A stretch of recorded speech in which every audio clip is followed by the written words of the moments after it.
Texas 92 FM. With all your favorite country songs and more of them than any other station in town. I want a cure, a mental geographical cure, a physical chemical cure, sugar or shopping, drinking or driving, emotional highs of my life in disguise. There's one thing for sure, I want a cure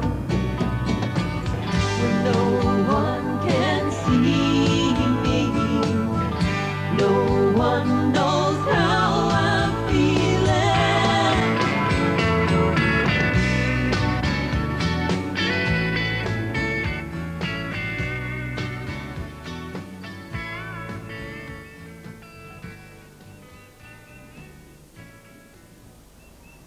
The small town of Wimberly in the Texas Hill Country, with its relatively clean air, has become a refuge for people suffering from a new form of illness caused by chemicals in everyday use.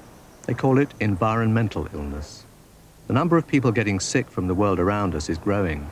The people in Wimberly are some of the first victims. They are certainly not the last.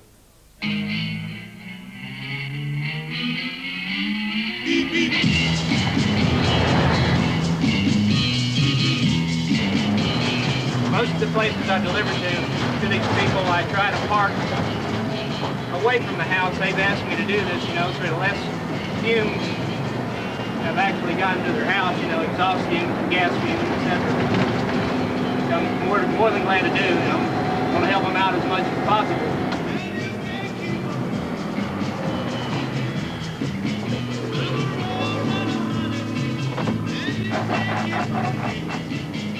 Minutes have a little barricade here in case there's anyone else driving or the sightseers coming up here where they can't drive up close to their house.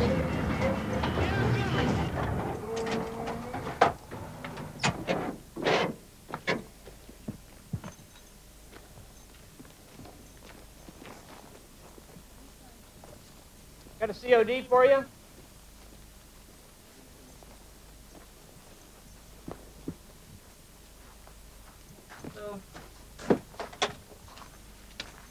How much is it? It's $34.80 payable to the living source. Okay, hold on a second.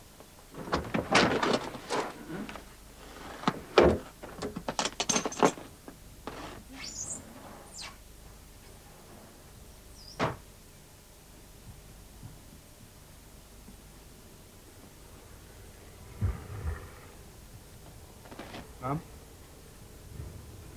Can you hear me? We just got the package from Living Source.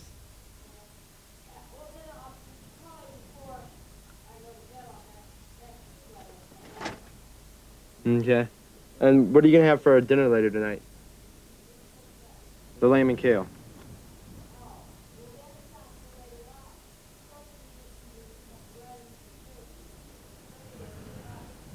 As soon as what?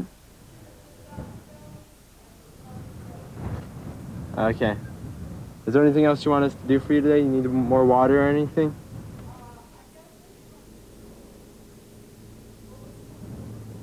She's living in there because porcelain and glass in general, it helps to keep other smells out. It doesn't permeate through glass as well as other materials.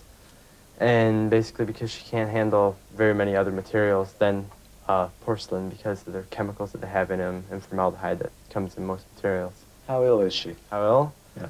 Well, relatively compared to most other environmental ill people and other people in general, she's very ill. Where she worked, they sprayed pesticides.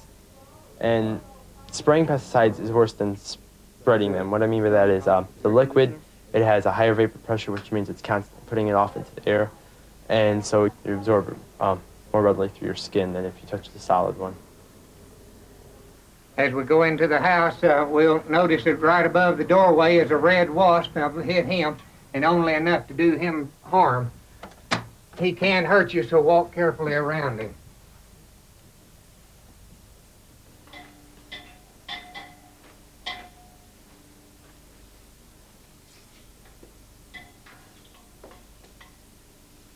In an old home, you're very susceptible to big bugs, dirty bugs, and we really want to keep them down. I know that what's being used is safe to people. I know it's safe to animals because we rely on our exterminator. She has mentioned the large roaches. Of course, that always frightens women. And people that aren't aware of it, of them being there. The main thing I have seen while I've been here today is we have ants in the yard that will come into the house. We have carpenter ants. We were standing underneath us out here. They will come in and destroy the house in as much as a termite will. But it'll be safe for the kids to come home tonight, Kathy. Thank you.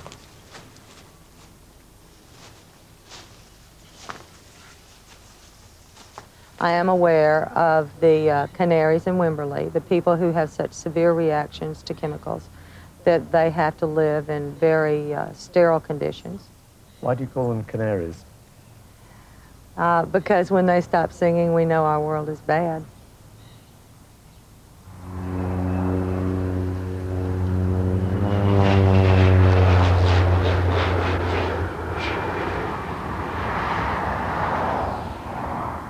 If I didn't have this, I don't think I would believe it either. Sometimes I really don't. It's too bizarre. The symptoms, and that yet you're sitting there looking fine, but the symptoms you have, and nobody can tell, you know, I'm sitting there and I'm saying, well, I'm numb, I'm tingling. People can't see that happening to me. People can't see my heart pounding away. People have seen me vomit, but that's about it. I'd been working all day.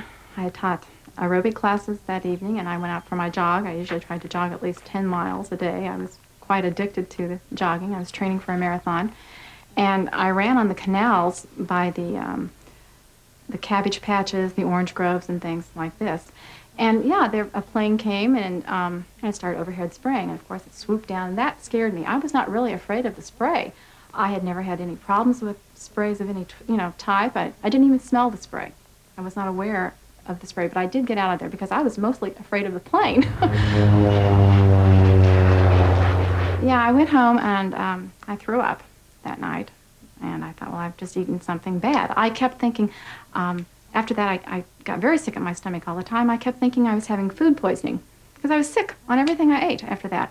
But I'd had some stomach problems before that episode.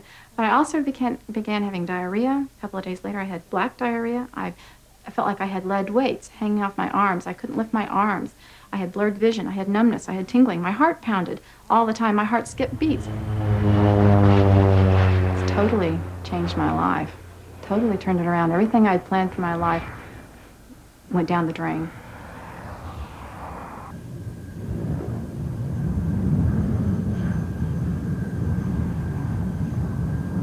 I've been handling these insecticides, the 2,4-Ds, the hormone-type herbicides, for about 43 years, and I have never been sick or had any ill effects from it, and I've had it all over me.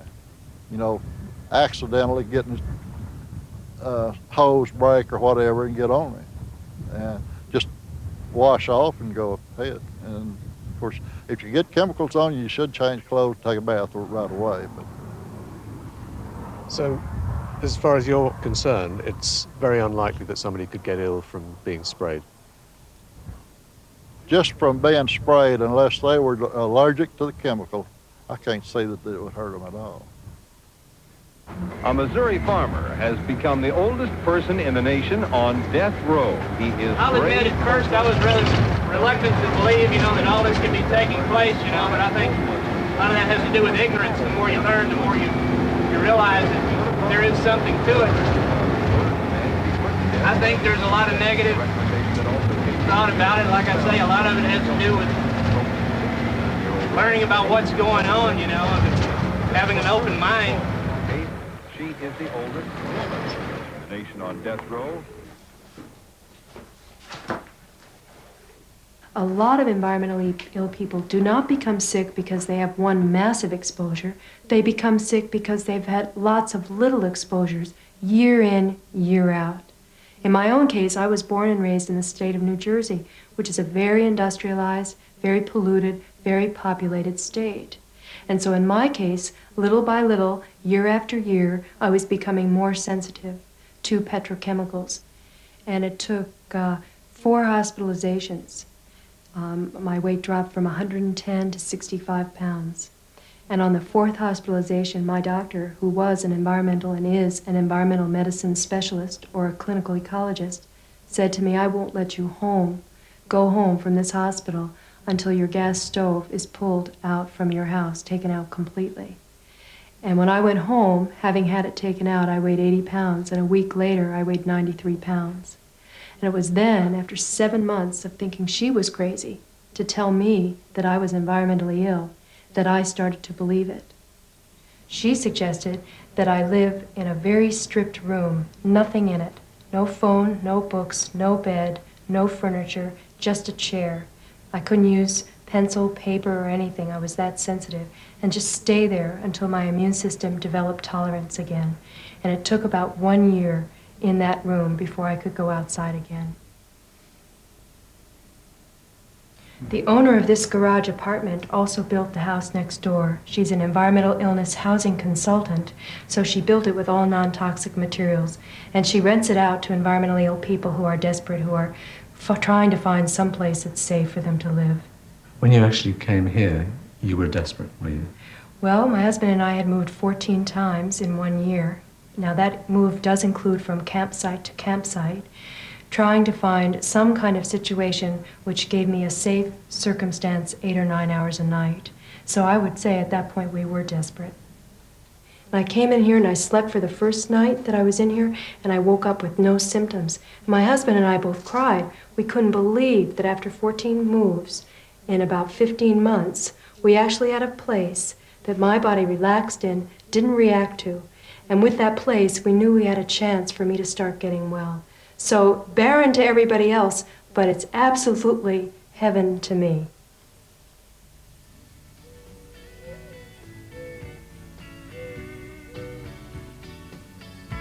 When I moved to Wimberley, I was spending time in a wheelchair, but the fresh air in this area made it possible for me to walk. It was just wonderful. Annabelle, we're sitting quite a long way back from you. Could you just tell us what it is that you're reacting to from us? Very often I will react to the perfumes or the chemicals that people use for their personal care or in the laundry, or just even things that they've come in contact in their own daily routine. And it is absorbed by the materials, and it even can be residual, so that it will cause can cause a reaction. It doesn't always, but sometimes if I'm in an unventilated place, I can react to it. I'm losing it. Sitting there, I can't think.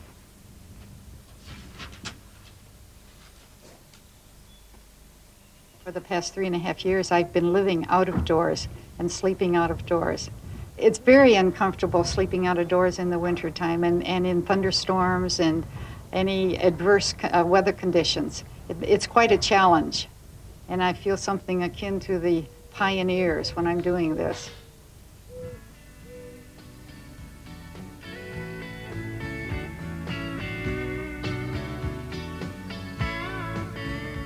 The Texans used to build their houses, they called them dog run houses, and there were 2 log cabins separated by a breezeway with a roof over the whole thing. And they had all the cooking and I would say polluting kinds of activities in one side, and then in the other cabin they had just sleeping quarters. And I thought, wow, this really would work. One call destroys them all.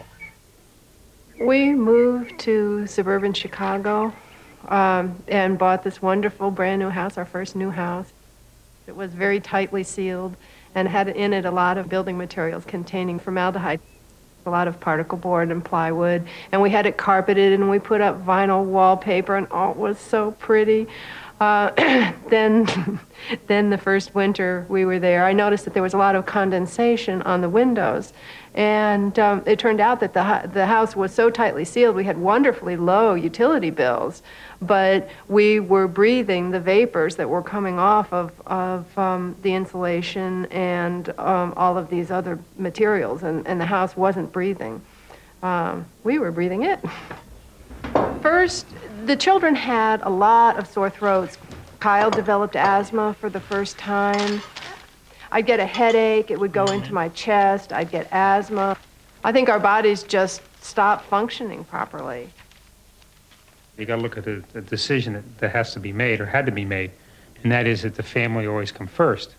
And you kind of divide that into two areas in terms of business and your personal life.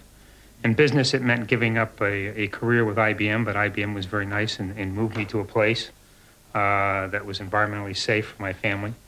And from a personal standpoint, it's really meant that you can't do the things that normal people do. You can't go to the movies, you can't go out to dinner that often, you can't go out dancing and things like that. But overall, though, I think it's brought us a lot closer together as a family.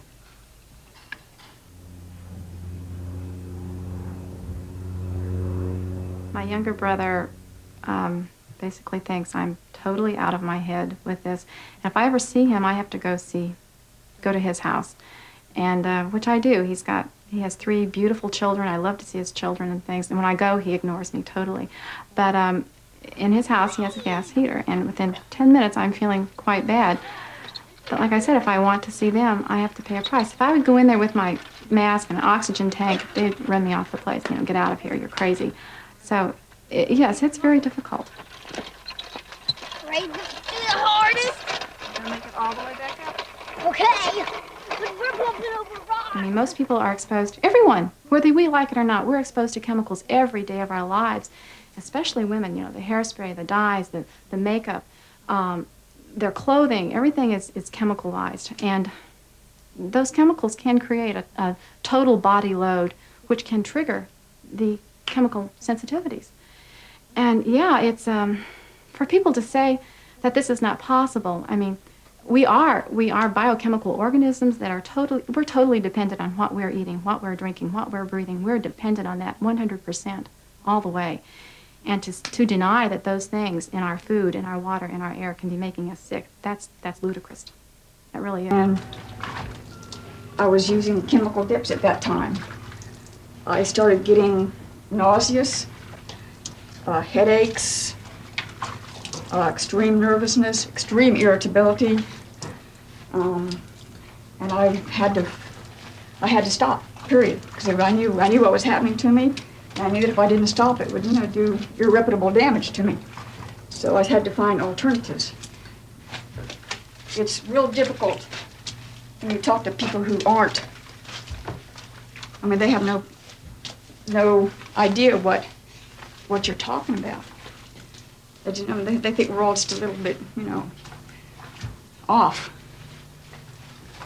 But it is a real problem, and I think more and more people are becoming aware because more and more people are getting sick.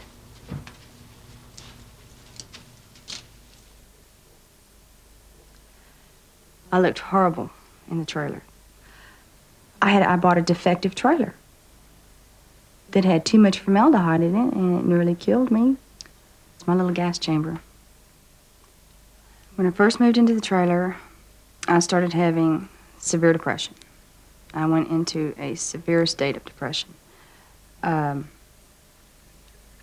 skin started breaking out. My skin burnt. I started losing weight. I was constantly tired. Disoriented. Things that I had never experienced in my life started just tumbling down on top of me. I would get really outraged, nervous. I was constantly nervous. And we would sit there and try to figure out, you know, what is happening to me? What is going on?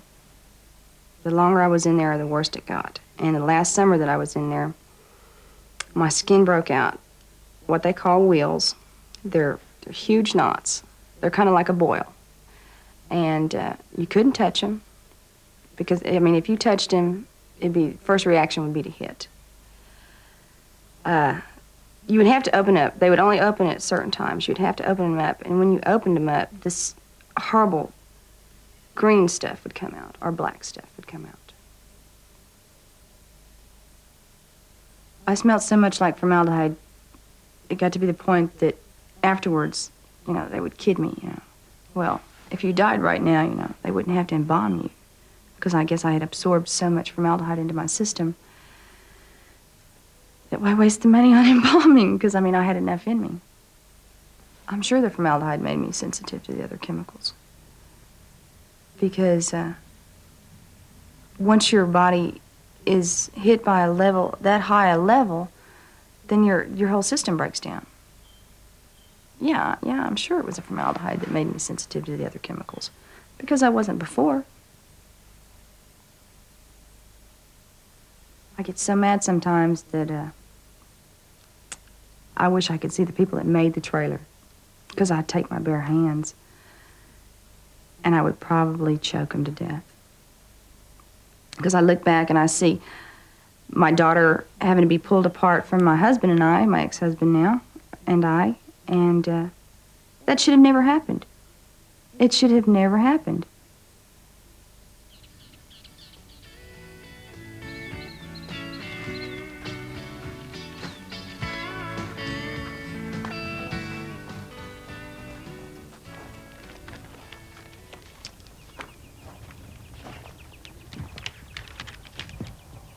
So, Larry, why are you doing that?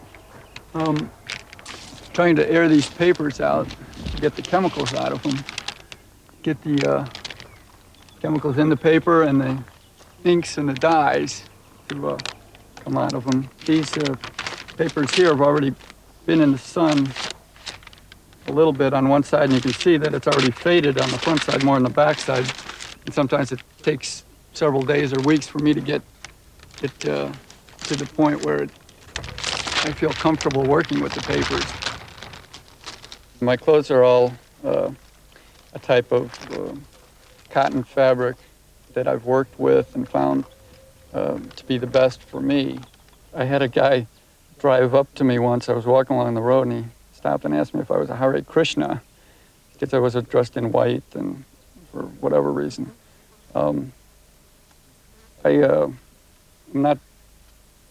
I usually try and explain to them what my problem is. I usually try and explain it in terms of allergy, because it is such a little-known phenomenon that I'm constantly trying to enlighten people that this condition exists. There was a lot of disbelief, you know, with all my family, friends, and relatives. And I think as the years have gone by, of course, they've gained a lot of understanding about my condition. And of course, so have I, and I've been better able to explain it to them. I've gotten a lot of support from doctors and other people with the illness, and they understand my problem much better than they did initially. And so I think that they do accept my illness, although at first it was very difficult. I have to lead an isolated life because I'm trying to heal. I'm trying to get better, and I have been making some progress over the course of the last 4 or 5 years. If I don't protect myself from these various exposures, various substances, very common things that make me quite sick, my body can't heal. So I'm trying to get stronger. I'm trying to get to the point where I can lead a more normal life. I'm not even looking at life the way a lot of normal people do.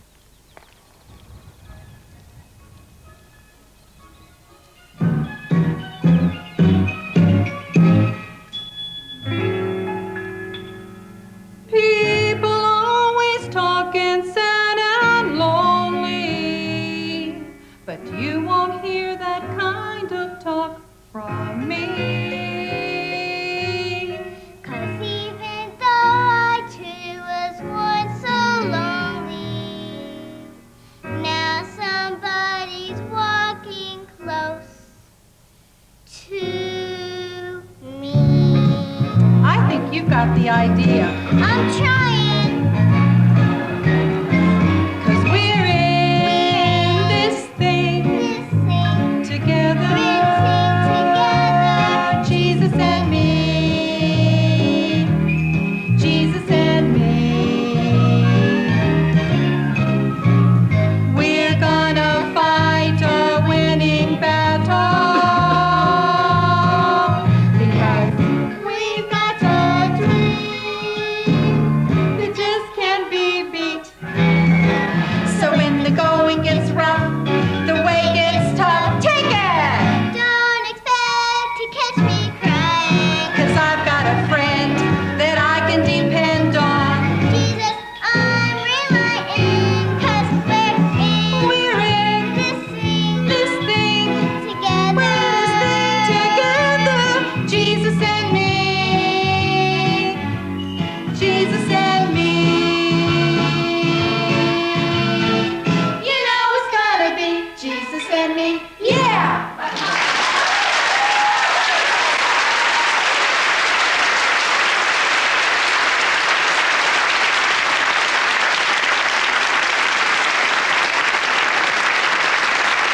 it got to the point where if they changed the toner on the copier, I would black out. And soon after that, they were painting the office next door. And as the morning went on, I was shaking more and more violently. And by lunchtime to early afternoon, I was in the back just having just very violent and screaming. And I was fired soon after that. It was too stressful. It was very difficult. It was a very difficult time to try and stand for, you know, trying to get well and trying to be normal, but realizing that I could never live in a normal environment. You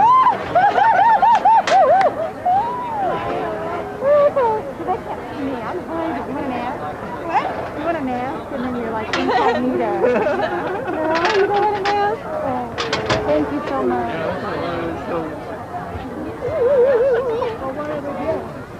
Whatever you want to buy.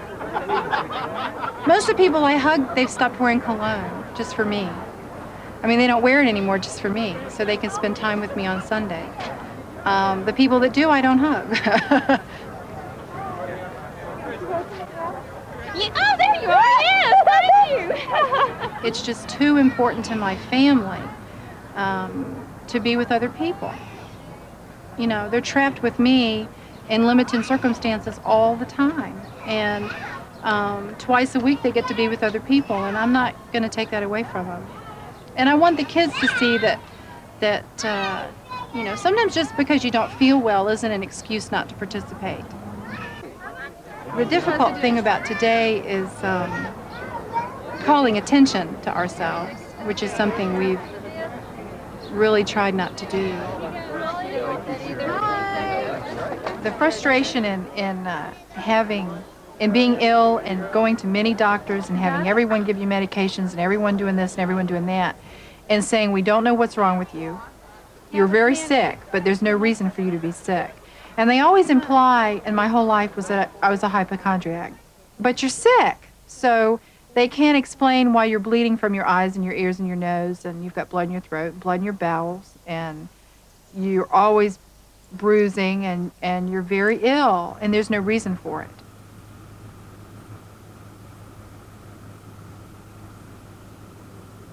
I have to wonder if this is sort of one of those black magic or type of things like, more recently we've had chronic fatigue syndrome and Epstein-Barr illness and all of that, which some physicians think are real illnesses and some think are maybe just the patient's idea and of an illness. Help them, but we can't. The fact that the homes and lodging accommodations in Wimberley that people come through me to obtain are just homes and lodging accommodations that were built in the normal fashion for this area, for this particular part of the world, and without thought of what glues and woods and carpets and that sort of thing were put into them, because most people don't have to be aware of that. We are being made aware of that. If anything could be built, chances are it would not suit any two of the sensitive people, because they're all sensitive to different things in the environment. And when they arrive, we try to help them. They find that we can't help them, so it puts both us and them between a rock and a hard place. There's no place to go.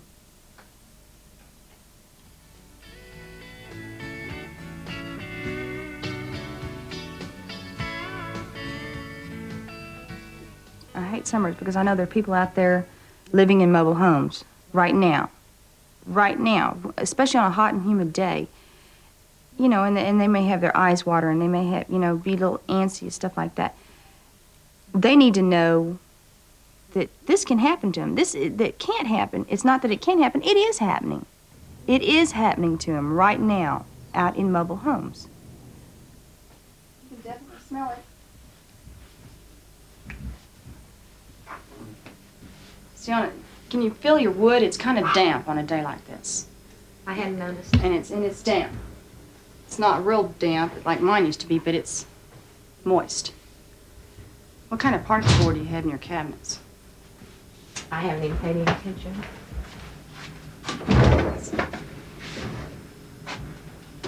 The thicker particle board. Normally when they make this, they put 5 different types of formaldehyde in just to make a particle board. This is not as thick down here. I had the thick particle board in mine all over. You know, like.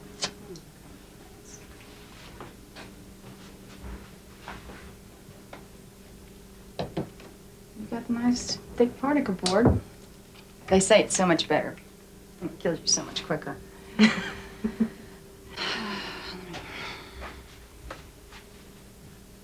I would probably last a week here, and I would be so bad if a week, and it would be so bad that I probably couldn't get out of it. It's already taking my breath, just being here already. In fact, I probably wouldn't last a week. I had asthma when I left the house. My daughter had bronchial asthma. She had reactive airways disease. I couldn't take a shower because my skin had peeled so bad that I would have to grab a towel like this. I couldn't hardly touch the floor because my feet were so raw. And I would shake, and I'm starting to shake right now. I think we better go back outside. You have a lovely house, and they're just beautiful, but they'll kill you deader than shit.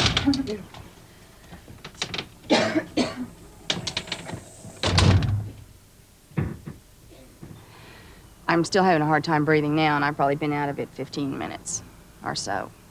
And it'll probably last another hour or Is it more. only certain people that have the severe allergic reaction, or does everybody seem to have this? No, it works on everybody. There's nobody that's immune to it.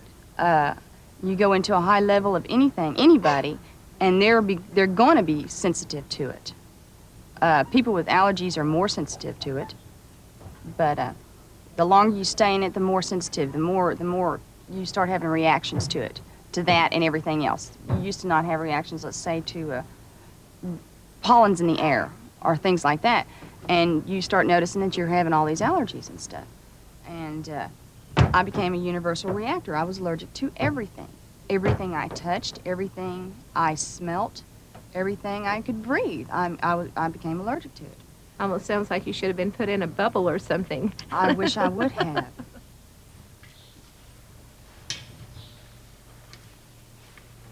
The big important thing is to get everything sealed so nothing can come out from the outside portion that can get inside the trailer. This keeps the rust down. It also keeps the contamination down. I put it up here. Mary Ann can tolerate this tape. Some environmentally ill people can't tolerate this tape, but Mary Ann can. Well, I enjoy this as a new thing for me. You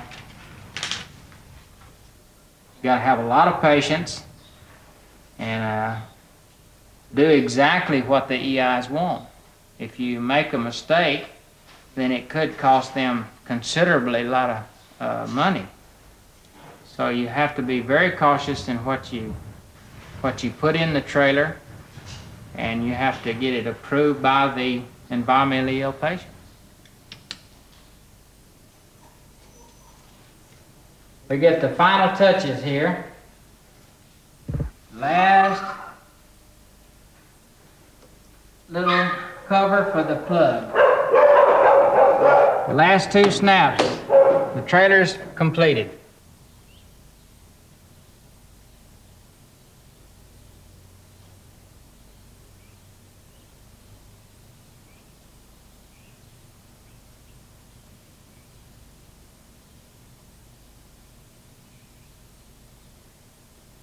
Two new accidents working, one reported in the Dallas Mixmaster eastbound I.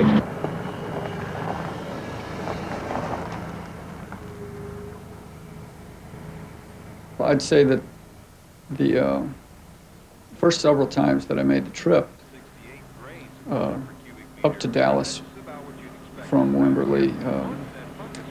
It was definitely a drain on me to do the driving, to get the exposures and that.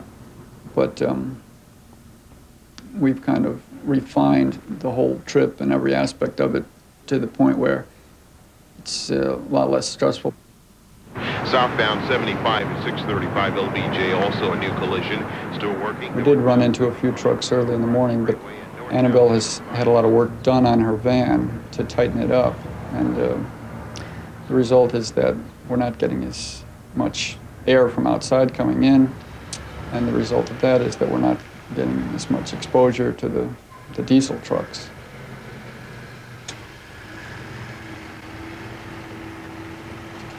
It's very important for me to come to the center because this is where I get the medical support and understanding that I need, the kind of treatment, medical treatment that I need.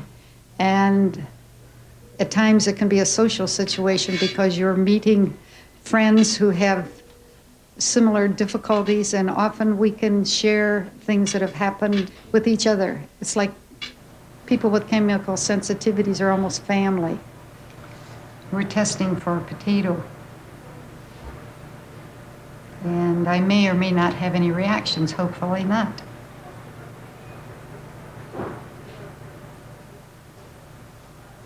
I think that there's increasing and now overwhelming evidence of the reality of this problem. The results on that red blood cell mineral analysis that we did. Our goal, essentially, is to try to help the patients achieve the maximum amount of abilities that they can.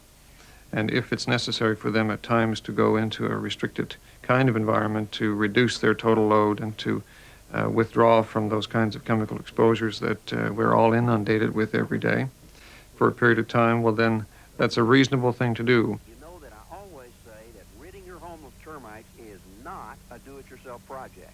Unless the chemical industries and the government and everybody concerned puts a stop to it. I mean, many more people are going to be becoming sick. And it's unfortunate that it's taken so long for them to realize the effects that these chemicals have on us. And one thing that's real sad is the chemical companies that continue making these chemicals that have been banned in the U.S. ship them down to other countries that have no laws.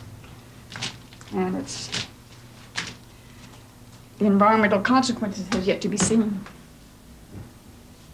So here we are with a freshly dipped dog and dying fleas. Very loud and kind of scary, to tell you the truth. You see a 55-gallon drum fly about 300 feet in the air. You don't know where it's going to land, so you just want to get out of there.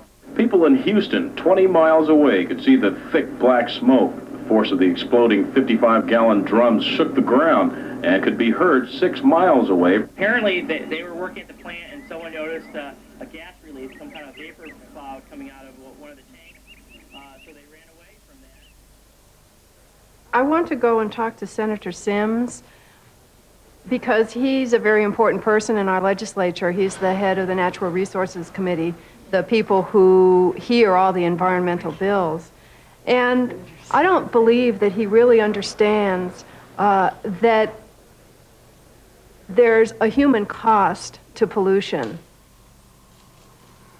We wanted to try to tell you about pollution-caused illness and that it's very real. Sometimes when I watch you in your deliberations, and some of the times you've gotten angry with me. Concerned, maybe not angry. Makes me feel like perhaps you've written off or don't understand the real depth of the problem of pollution-caused illness. You know, I'm a ranger.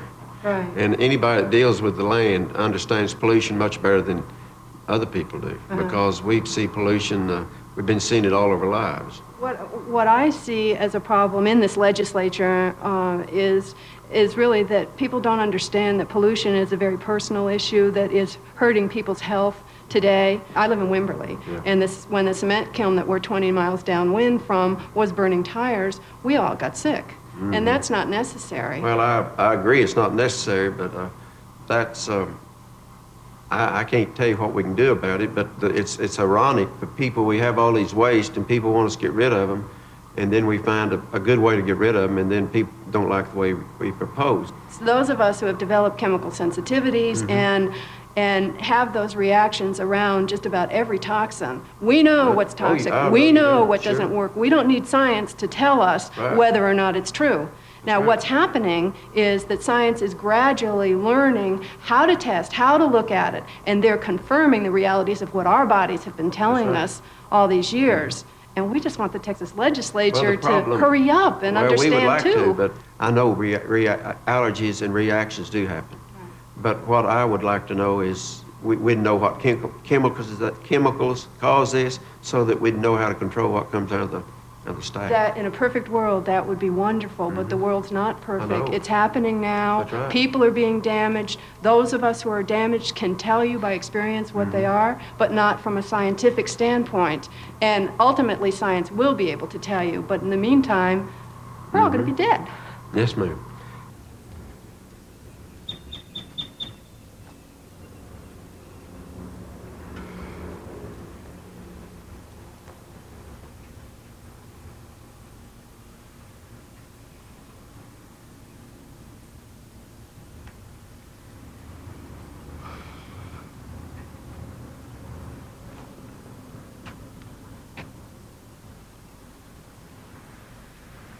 I lost everything right here at this spot.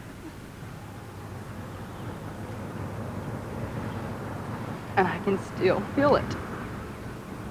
And it's been 4 years later.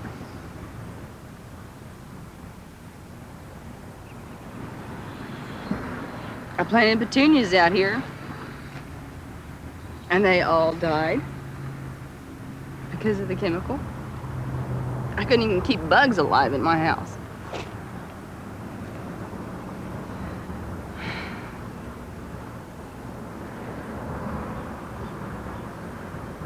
One trailer.